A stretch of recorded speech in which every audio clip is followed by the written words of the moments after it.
Olá, meus amigos, eu sou Leandro Borges, investidor econômico. Sempre que vamos entrar em uma operação no mercado financeiro, é importante já termos definido qual é o objetivo, o take profit e o prejuízo, que é o stop loss. Então, atualmente na Robot Crowd tem diversas maneiras de como configurar esse take profit e esse stop loss. Pensando em ajudar vocês a configurar o Take Profit e o Stop Loss, eu trouxe esse vídeo para vocês para como configurar os diversos parâmetros e também mostrar a correlação que eles têm. Tem alguns parâmetros que dependem de outros e se um determinado parâmetro está ativo, qual é o parâmetro que precisa ser configurado. Então já deixe seu like, se inscreva no canal, se você não for inscrito, ativa o sininho de notificação. Sem mais delongas, roda a vinheta e vamos para o MetaTrader aproveitar todos os exemplos que eu trouxe para você.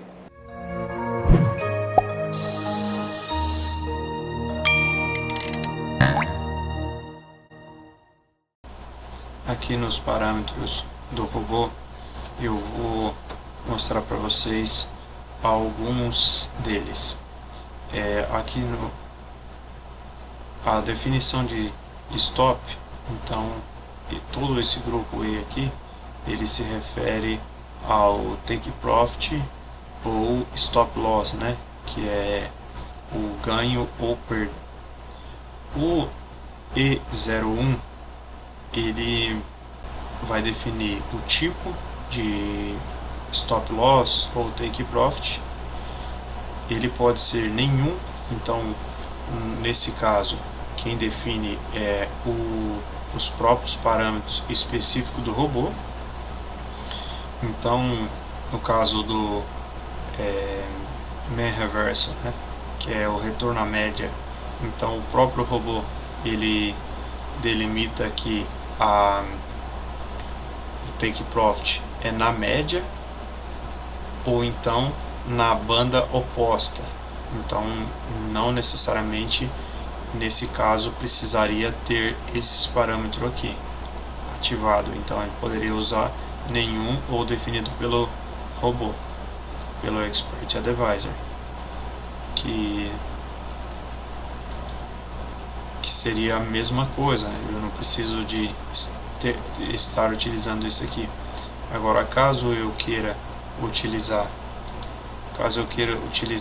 um desses aqui, ó, se eu utilizar essa amplitude de barra de sinal, então esse E01.1 aqui e esse E01.2 eles vão sempre respeitar este primeiro aqui. Então, independente do que eu colocar aqui, ele vai sempre obedecer este primeiro aqui. Agora, caso eu queira fazer independente, aqui suponhamos que neste daqui eu queira utilizar a barra de sinal, então o stop loss eu quero colocar na amplitude da barra de sinal, e já o take profit eu vou definir por preço, um exemplo.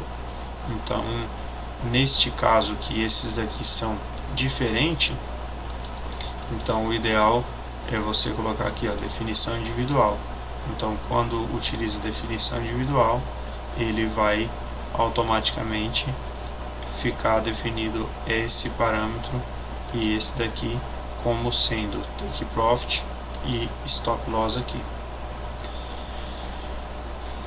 Se você quiser utilizar ambos o mesmo tipo, suponhamos, amplitude da barra de sinal em ambos os casos, é melhor que você defina aqui a amplitude da barra de sinal.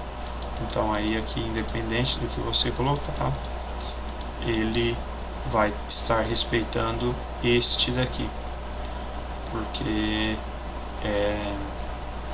esse daqui seria o mandante.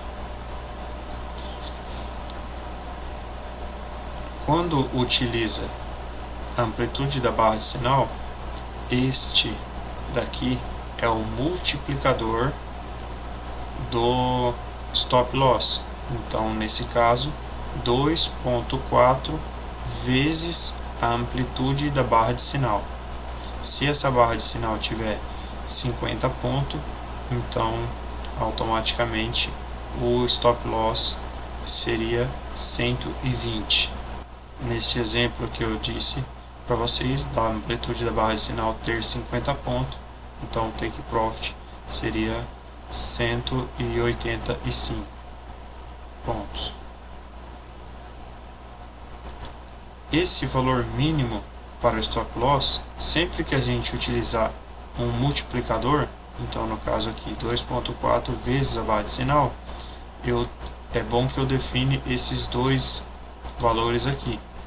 Como exemplo, se a barra de sinal for muito pequena, um exemplo, a barra de sinal for um doji, que é a abertura e o fechamento da barra no mesmo ponto, então se você não colocar esse valor mínimo aqui, ele acaba calculando 2,4 vezes 0, que aí seria 0. Então ele já entra e já sai da operação. Você só iria pagar taxas à toa, porque não estaria operando. O mesmo ocorre aqui para o take profit, então é sempre interessante colocar um mínimo.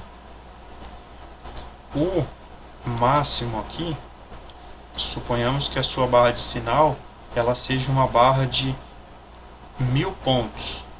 Então, se você não tiver um limite máximo, se você multiplicar 2,4 por 1000, que seria nesse exemplo a barra de sinal 1000, já daria 2.400 pontos. Para o mini índice é um stop loss muito grande, e considerando que seja uma operação de day trade, então são raros os dias que ele vai atingir esse stop loss de 2.400 pontos. Só que em alguns dias pode acontecer sim. O mesmo acontece para o take profit. Se você não limita ele aqui o máximo, nesse caso, nesse exemplo de uma barra de sinal de 1000 pontos, 3,7 daria 3.700 pontos.